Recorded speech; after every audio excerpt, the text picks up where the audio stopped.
The room smelled of old wood and polish, a scent that had been the backdrop to her entire life. Sunlight, thick with dancing dust motes, streamed through the large window, illuminating the black and white keys of the grand piano. For the past hour, those keys had been her world. Her fingers, long and slender, moved with a precision that was almost machine-like. They danced through the notes of a Bach minuet, each one perfectly placed, each rhythm flawlessly executed. To anyone listening, it would sound beautiful. To her, it felt like a lie. It was a pretty picture painted with no color, a sentence spoken with no feeling. 17-year-old Alara played the notes. She could not find the music inside them. Her gift for the piano was something people whispered about. It was a natural, almost scary talent that had bloomed when she was just a little girl. While other kids struggled to remember where to put their fingers, music just seemed to flow out of her. But the music that flowed out of her when she was alone, the quiet of her own room, was very different from the structured classical pieces she was taught. It was full of strange, wonderful chords that clashed and then resolved into something breathtaking. It had a beat, a pulse, a fire that made her heart race. But that music was a secret, locked away like a diary she didn't want anyone to read. The heavy oak door creaked open, pulling Alara from her thoughts. Her instructor, Mr. Harrison, stepped inside. He was a tall, thin man who always dressed in stiff suits that seemed as uncomfortable as his expression. His hair was neatly combed, and his glasses were perched precisely on the end of his nose. He carried himself like a soldier, his back ramrod straight. And he approached the piano with the same serious air he approached everything in life. He didn't smile. He never really smiled. He would offer a slight, tight nod of approval when a piece was played to his exacting standards, which was the highest praise anyone ever got from him. He stood beside the piano, his shadow falling over the keys, and listened. Alara continued to play, her back suddenly feeling tight and her hands a little stiffer than before. She could feel his eyes on her, scanning for the tiniest mistake, the slightest deviation from the sheet music. When she finished the last note, she let her hands fall into her lap. The silence in the room feeling heavier than the music had been, better.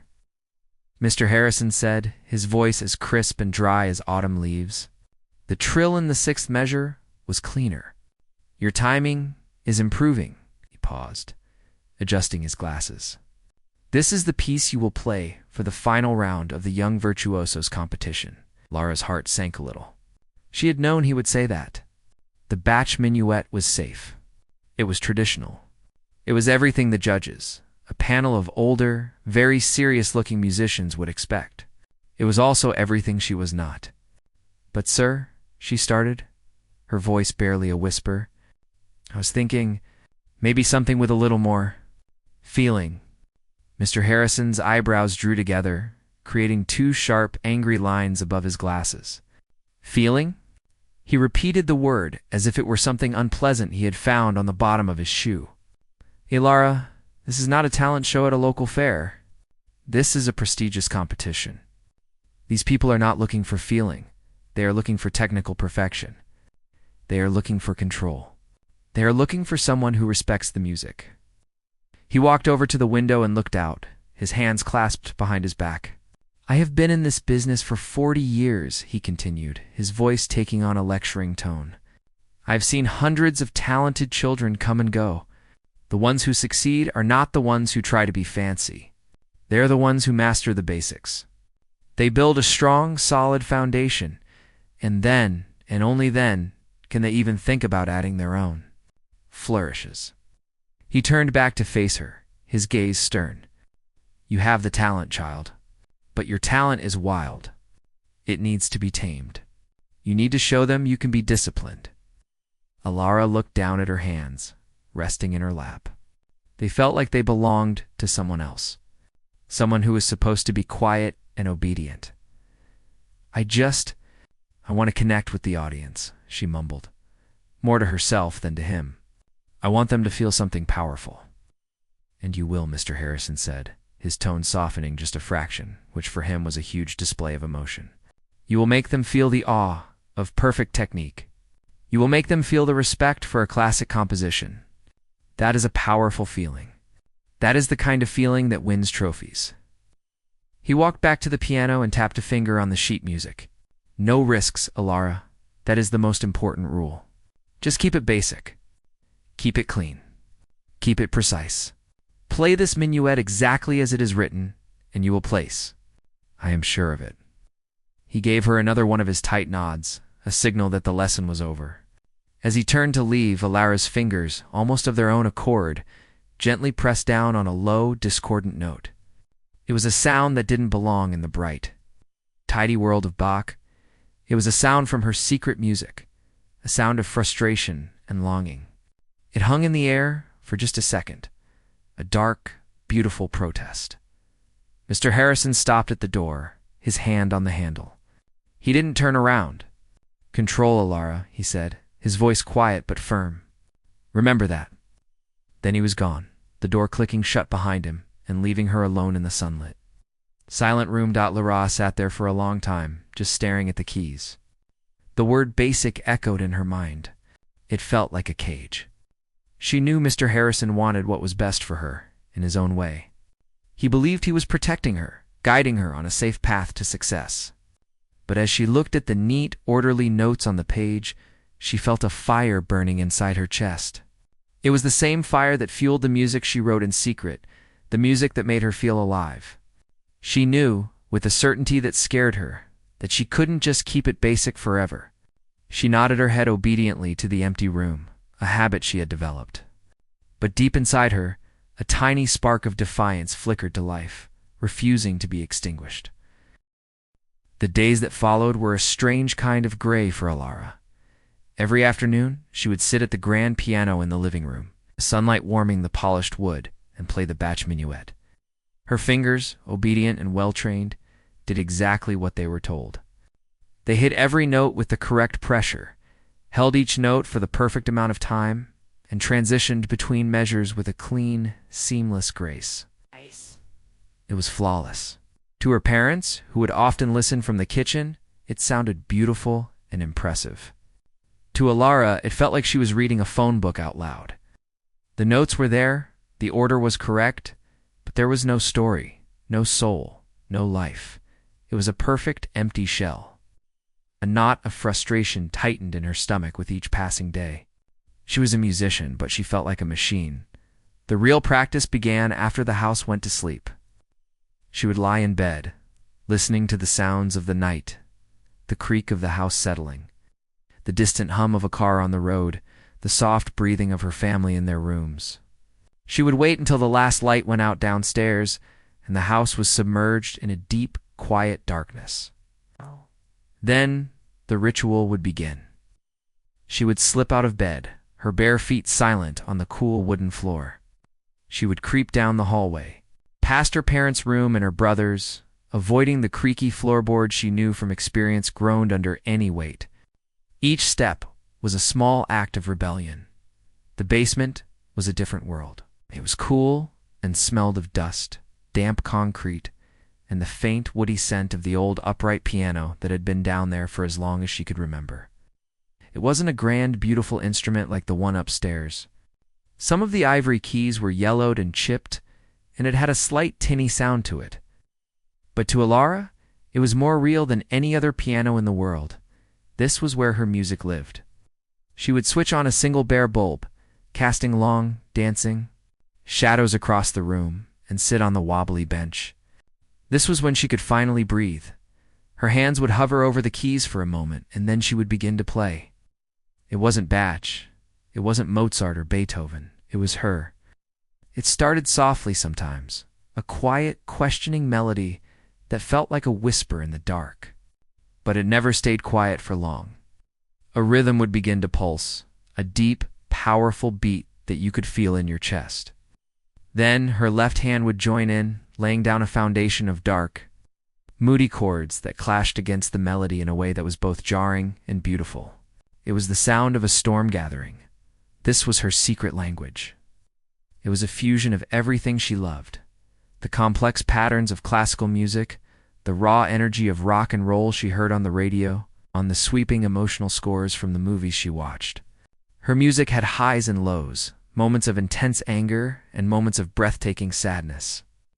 When she played this, she wasn't just hitting keys. Her entire body was part of it.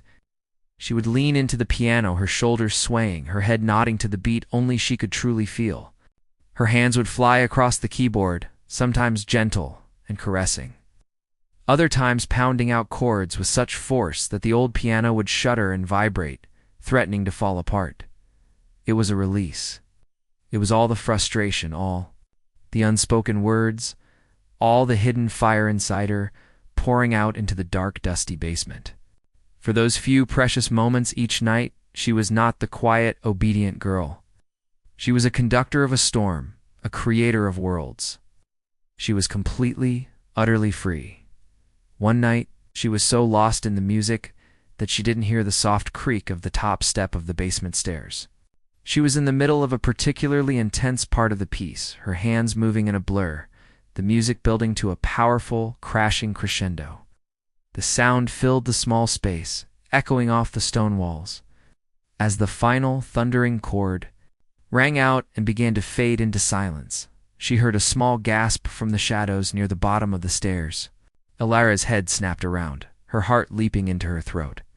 There, standing in his pajamas, clutching a half-empty glass of water, was her younger brother.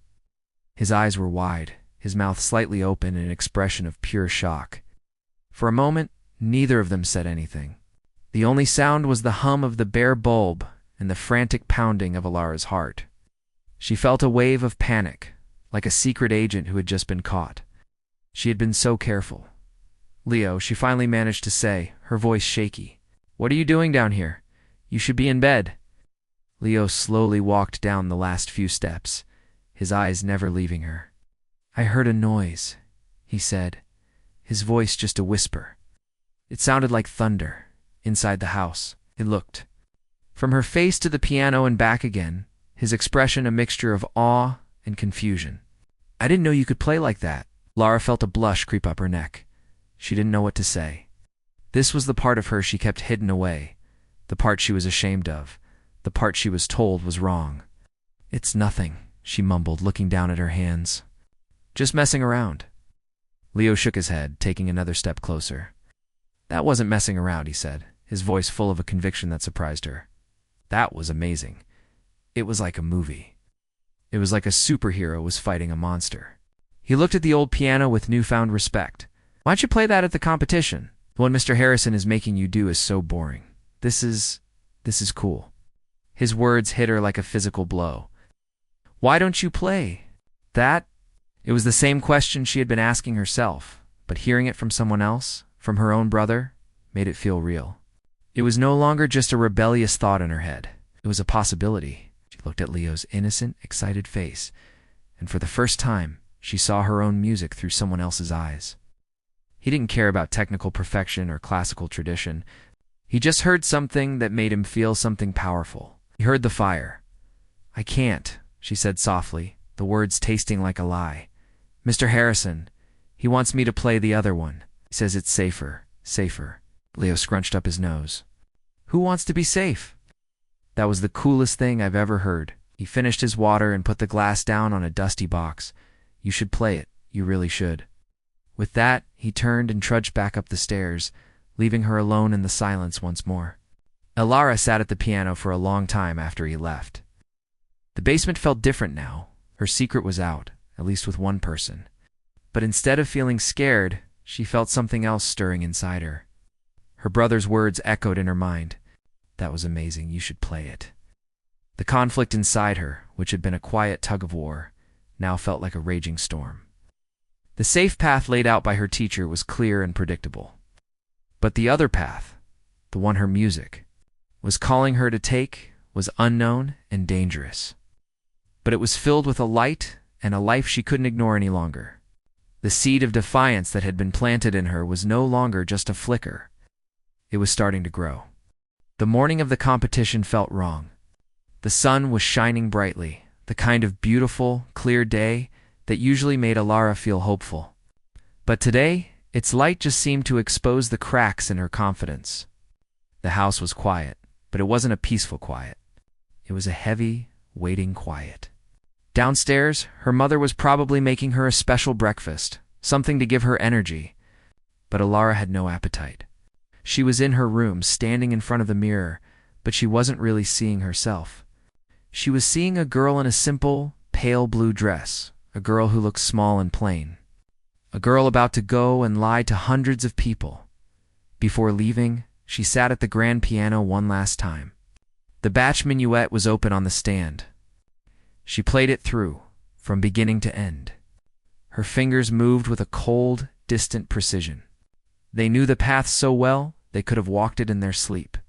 Every note was perfect, every transition smooth. But when the final note faded, the silence that followed felt like an accusation. It was the sound of emptiness.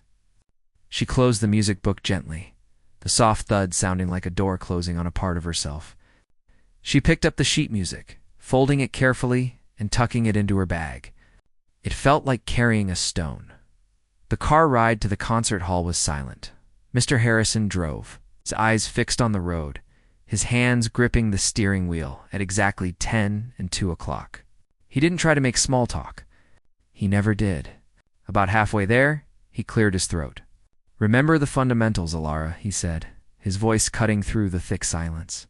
"Posture, finger placement, breathing. Do not let the crowd distract you. They are not there. It is only you and the piano, and the music as it was written." He glanced at her briefly. "No surprises. You have practiced this. You are ready. Just keep it basic and clean." Ilara just nodded, her throat too tight to speak. She stared out the window, watching the world go by. People were walking their dogs, laughing with friends, carrying groceries. They were all living in a normal world, a world where music wasn't a battle, where you didn't have to choose between what you were told to do and what you felt in your soul. She felt a million miles away from all of them. The concert hall was a grand, old building with tall marble columns and heavy brass doors. As they walked inside, the air changed. It was cooler, and it smelled of old velvet, expensive perfume, and anticipation. The lobby was filled with well-dressed people talking in hushed, serious tones. They looked like a different species. Ilara, in her simple blue dress, felt like a sparrow that had accidentally flown into a meeting of eagles. She clutched the strap of her bag, feeling the sharp corner of the folded sheet music digging into her palm. It was her only anchor. Backstage was a whirlwind of nervous energy. It was a long, narrow hallway lined with chairs, and it was buzzing with a quiet hum of anxiety. Other finalists were there, some pacing back and forth, some sitting perfectly still with their eyes closed, a few being fussed over by their parents. A tall boy with slicked-back hair was polishing his glasses with a small cloth. A girl with a severe bun was stretching her fingers, pulling each one back until her knuckles were white. They all looked so serious, so professional. Ilara found a small, empty corner and tried to make herself invisible. She could hear the muffled sound of a violin playing from the stage, followed by polite applause. It was starting. One by one, the other finalists were called. Ilara listened from the wings, her heart thumping a nervous rhythm against her ribs. A young man played a complicated piece by Chopin. His fingers were a blur of motion, a technical marvel. Every note was perfect. Every run was flawless. But it felt like watching a complex machine do its job. There was no warmth, no story. When he finished, the judges, 3 stern-faced people sitting at a long table in the center of the auditorium, gave a collective, slow nod. The audience clapped politely. It was nice. It was expected. Then a girl played a dramatic, fiery piece by Liszt. She threw her body into it, her hair flying around her face a mask of intense concentration. It was exciting in a way, but it was still a costume. It was the kind of drama that was expected in a classical piece. It was a controlled fire. The judges looked a little more impressed this time. One of them even scribbled a note. The applause was a little louder. Ilara watched them all, and a strange sense of calm began to settle over her. She saw the pattern. She understood the game. They were all playing by the same rules. They were all showing the judges exactly what they expected to see. Finally, a woman with a clipboard came backstage and looked at her list. "Ilara Vance," she called out, her voice flat and professional. "You're up next." The sound of her name made her jump. It felt like a jolt of electricity.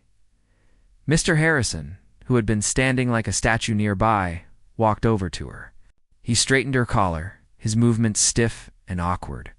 "You know what to do," he said, his eyes looking directly into hers. "Just as we practiced." "Control," Lara nodded. She walked out of the wings and onto the stage. The lights were so bright they blinded her.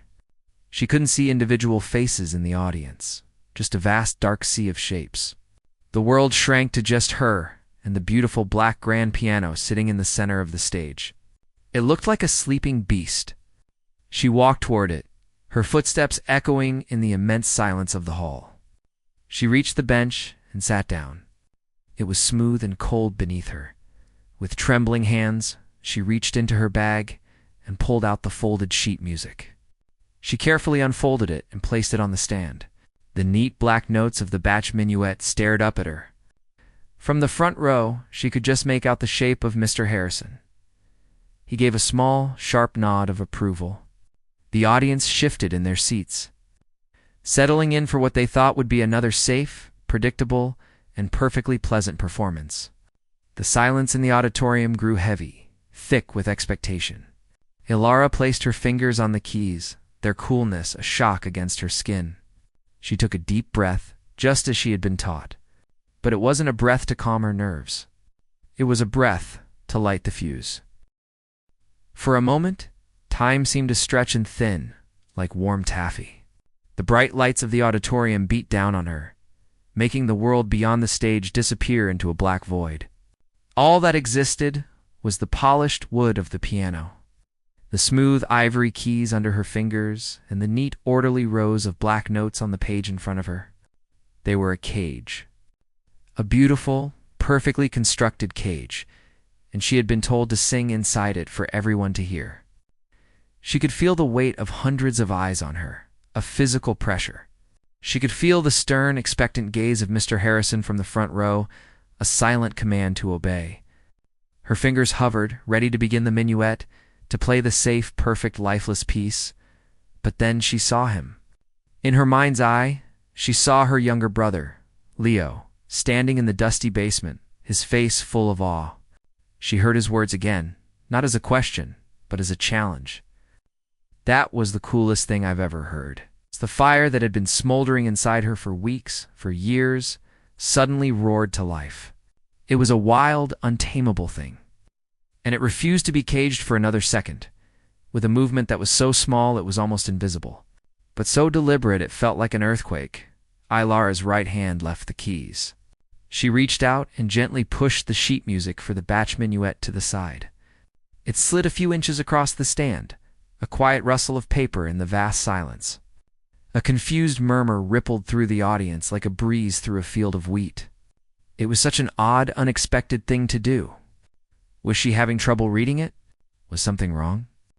In the front row, Mr. Harrison's face, which had been a mask of calm confidence, turned a shade of pale, sickly white. He knew exactly what that small gesture meant. It was a betrayal. It was rebellion.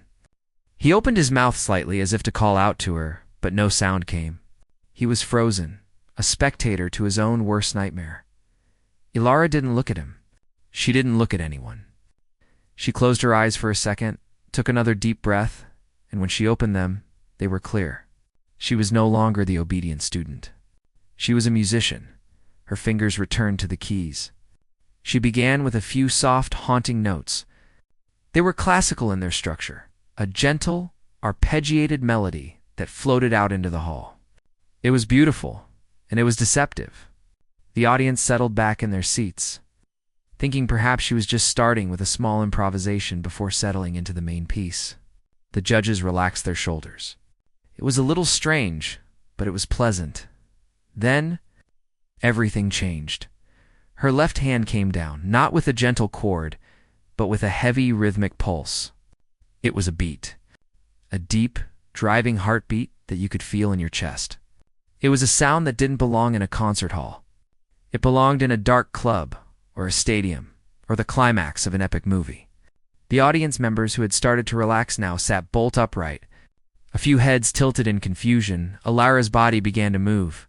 Her shoulders started to sway with the rhythm, her head nodding slightly. The gentle melody from her right hand began to morph, twisting into something new, something urgent and powerful. It soared over the top of the driving beat, a wild, free bird flying against a strong wind. The music was a contradiction.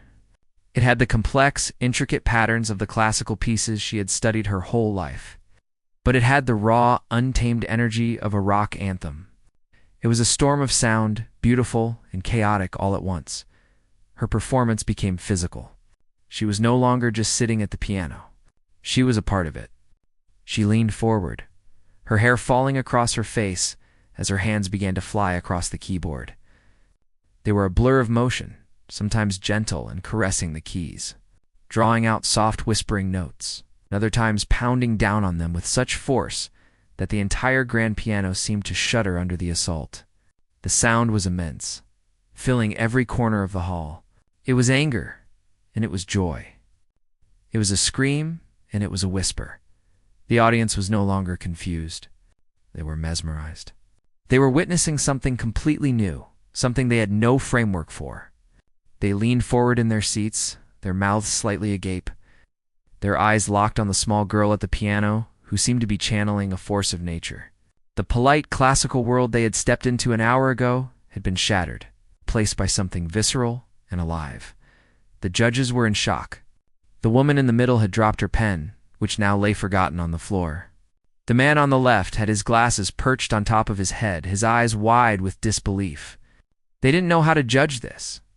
There were no boxes on their scorecards for raw passion or controlled chaos. They were simply captivated, unable to look away. Their decades of experience rendered useless by the sheer force of what they were hearing, and Mr. Harrison. His face had gone from white to a deep, mottled red. His hands were clenched into fists on his lap. He was furious. This was a disaster. It was undisciplined. It was reckless. It was an embarrassment. But as the music built, reaching a crescendo of complex, overlapping melodies and thunderous rhythmic chords, a tiny crack appeared in his anger. He saw the skill it took to create such a sound. He saw the flawless technique hidden beneath the wild performance. He saw the years of practice, the scales, the drills, all being used not to create a perfect copy, but to build something entirely new. And for the first time in his life, he didn't know what to think. The music surged towards its climax. It was the most intense part of her secret piece. The part where all the fire and frustration and hope she had ever felt came pouring out. Her hands moved with a speed and power that seemed impossible, the notes tumbling over each other in a glorious, breathtaking waterfall of sound. It was a musical explosion. Then, as suddenly as it had begun, it stopped. Her hands came down on two final chords, a powerful, perfect, resonant sound that hung in the air like a declaration. And then there was silence. It wasn't just quiet. It was a profound, absolute, stunned silence that seemed to suck all the air out of the room. It lasted for 5 long seconds. No one moved. No one breathed. It was as if the entire audience was holding its breath, still trapped in the world Ilara had created for them, unable to return to reality. Ilara sat at the piano, her chest heaving, her hands trembling on the keys. She was breathless, her body buzzing with adrenaline and a terrifying mix of fear and triumph. Then, a single person in the back row started to clap. It was one sharp, loud sound that broke the spell. It was followed by another and another. Suddenly, the quiet shattered. The auditorium erupted. It wasn't the polite, restrained applause from before. It was a roar. It was a wave of pure exhilaration that crashed over the stage. The entire audience was on its feet, cheering, whistling, yelling. They were not just applauding a performance. They were celebrating an experience. Ilara slowly stood up on shaking legs and turned to face them. Her face was flushed, her eyes shining. She took a deep, ragged bow, and the noise just got louder. In that moment, she knew she hadn't just played a song. She had finally set herself free. The roar of the crowd was a physical thing, a warm, vibrating wall of sound that washed over Ilara, making her feel weightless and unsteady on her feet. She stood at the center of the stage, blinded by the lights, her heart hammering against her ribs like a trapped bird. The sea of faces in the audience was still just a dark blur, but their collective energy was undeniable. It was a wave of pure, unfiltered emotion, and it was all for her. For a few moments, she just stood there, letting it soak in, trying to understand what had just happened. She had felt the music. She had poured every piece of her soul into it, but she had never imagined this. She had never imagined that her secret storm could resonate with so many people. She took another shaky bow, and the applause seemed to grow even louder, if that was possible. It was the most terrifying and most wonderful moment of her entire life. Finally, she turned and walked off the stage, her legs feeling like they might give out at any second. The moment she stepped into the wings, the deafening roar of the hall was muffled, replaced by the quiet, organized chaos of backstage. A stagehand gave her a thumbs up and a bottle of water, which she took with a trembling hand. She felt dizzy, her mind racing to catch up with the events of the last 10 minutes. She had done it. She had broken all the rules. And instead of being met with anger and disappointment, she had been met with... It didn't feel real. She hadn't taken more than a few steps down the narrow hallway when a figure stepped out from the shadows, blocking her path. It was Mr. Harrison. His face was a storm cloud of fury, his jaw clenched so tightly she thought it might shatter. His eyes, which usually held a stern, distant disappointment, were now burning with a cold, sharp anger. What in God's name was that? He hissed, his voice low and dangerous, a stark contrast to the cheering still audible from the auditorium. He grabbed her arm, his fingers digging into her skin. Do you have any idea what you have just done? You have made a complete and utter fool of yourself. You have made a fool of me. Ilara flinched, the bottle of water slipping from her grasp and clattering to the floor. The high she had been feeling vanished instantly, replaced by a cold, sinking dread. This was the moment she had been afraid of. This was the consequence. I'm sorry, she stammered, her voice small. Sorry? He spat, his grip tightening. Sorry doesn't fix this. That was not music. That was a tantrum. A reckless, undisciplined spectacle. All those years of practice, all my teaching, wasted on a childish need for attention. You threw away the competition. You threw away your future. He was shaking with rage, his face inches from hers. You were told to keep it basic. You were given one simple instruction, and you defied me in front of everyone. Ilara felt tears welling up in her eyes. His words were like stones, and each one landed with a painful thud. The doubt began to creep back in. Had she just been a fool? Had the applause been just a reaction to something shocking, not something good? Maybe he was right. Maybe she had just thrown everything away for a moment of selfish rebellion. She opened her mouth to say something, to defend herself. But the words wouldn't come. Just then, another voice cut through the tense air. Excuse me, sir. I believe the young lady deserves a moment to breathe. Both Ilara and Mr. Harrison turned. Standing there was the head judge from the competition. He was an older man with a kind face and a wild shock of white hair. He had a gentle but commanding presence that immediately made Mr. Harrison's anger seem small and petty. The judge ignored the fuming instructor completely and focused his full attention on Ilara, his eyes twinkling with a warmth that made her feel like she could breathe again. Mr. Harrison, clearly flustered, tried to regain control. With all due respect, sir, this student of mine acted in direct defiance of my instruction and the spirit of this competition. Her performance was completely inappropriate. The judge held up a hand, silencing him without even looking at him. On the contrary, the judge said, his voice calm and clear, I have been on this panel for 25 years. I have heard thousands of performances. I have heard technically perfect pieces that have put me to sleep. I have heard passionate pieces that were all flash and no substance. Tonight, I heard something I have never heard before. He took a step closer to Ilara, a genuine smile spreading across his face. Young lady, that was not inappropriate. That was extraordinary. Ilara just stared at him, her mind struggling to process his words. Mr. Harrison stood beside them, his mouth opening and closing like a fish out of water. Technique? The judge continued, gesturing vaguely towards the stage. Your technique was flawless. Hidden beneath all that fire, I heard the foundation of a master. But that's not what mattered. What mattered was the story. You didn't just play notes. You told a story. You created a world, and you invited every single person in that hall to feel it with you. That is the highest form of art. That is the future. He looked at Mr. Harrison then, his expression firm. The world does not need more perfect copies of the old masters. It needs new voices. And tonight, we heard one of the most powerful new voices I have ever encountered. He turned back to Alara, his eyes shining. We did not award you first place, as that is reserved for a more traditional interpretation. But the judges have unanimously decided to create a new award this year.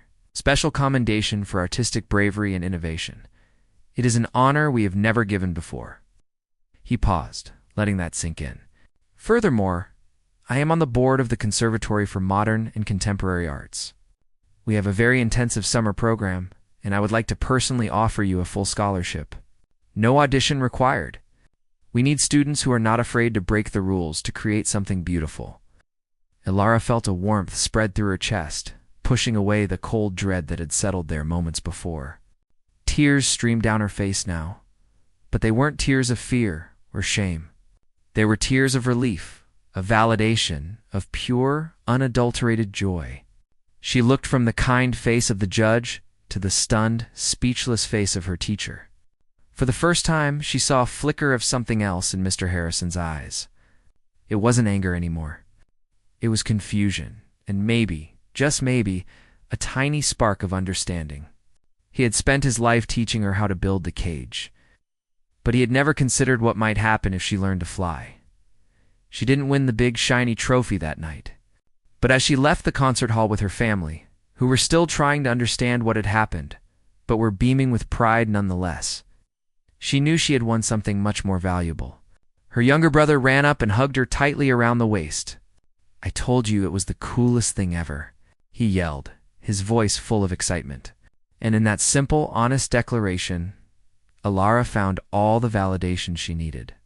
She had taken a risk, the biggest risk of her life, and she had found her voice.